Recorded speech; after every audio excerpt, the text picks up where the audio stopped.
Hey, what is up, intelligent people? I'm Mr. Sicko, and today I will be showing you a beautiful screener on how to find stocks before they explode. Okay, so this video will not be that long. I will just show you the filters, and also I will be explaining them to you. So let's get straight into it. First of all, what you're gonna do is go on FINVIZ.com, then go on screener, and after that, I will be showing you right now what to fill in.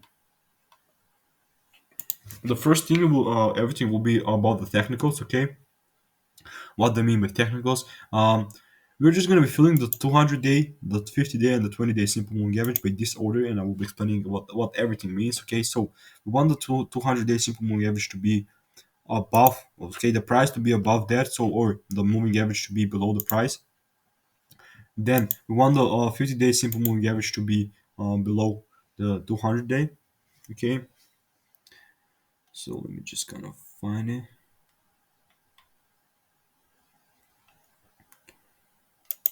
Yeah, something like that. And the third thing will be that we want the 20-day simple moving average to be the price to be above that. Okay, so the price to be above the 20-day simple moving average. So right now, like what we're gonna be experiencing is these are all stocks right here. And I'll actually let's just go and click on stocks only. So the number is 381. If I go and click on six stocks only, as you can see it's 355. So around 30 or something kind of tickers for not stocks, like even stocks. So the number has been cut down dramatically. Then we only need three more things. It will be the average volume. Basically, the average volume just means. Oh no, actually, you know what? Let me just explain the 200-day and of course the simple moving averages. It basically shows you a line on the chart, like which is a average, and this average is calculated. For example, if you use the 200-day simple moving average, it kind of shows you the average of the last 200-day simple closing prices. And if the price is above that, it is bullish, and below that, bearish. Okay, so after that we have average volume.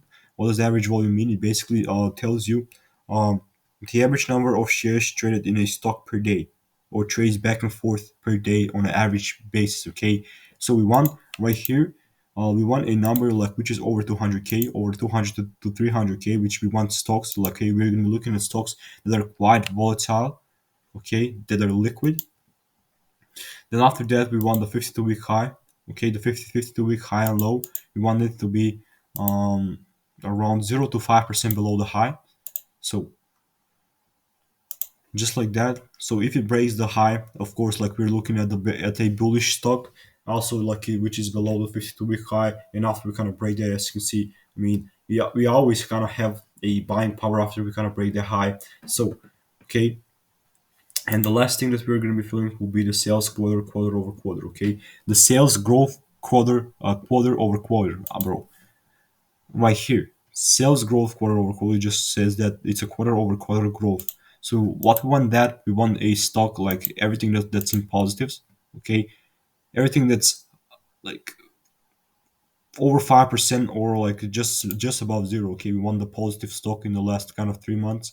So yeah, and we're left with these kinds of stocks. I will kind of double click the volume because I want the most volatile stock to pop on top, and it is Han. Okay, Han. Let's just go and check out Han. It is this stock right here, which is just below this 52-week high, which after it breaks it, I mean, I will not be like personally be buying that, but you can just go ahead, try it for yourself, screenshot this, and that's about it from me today. Peace out, guys. Have a great day for the rest.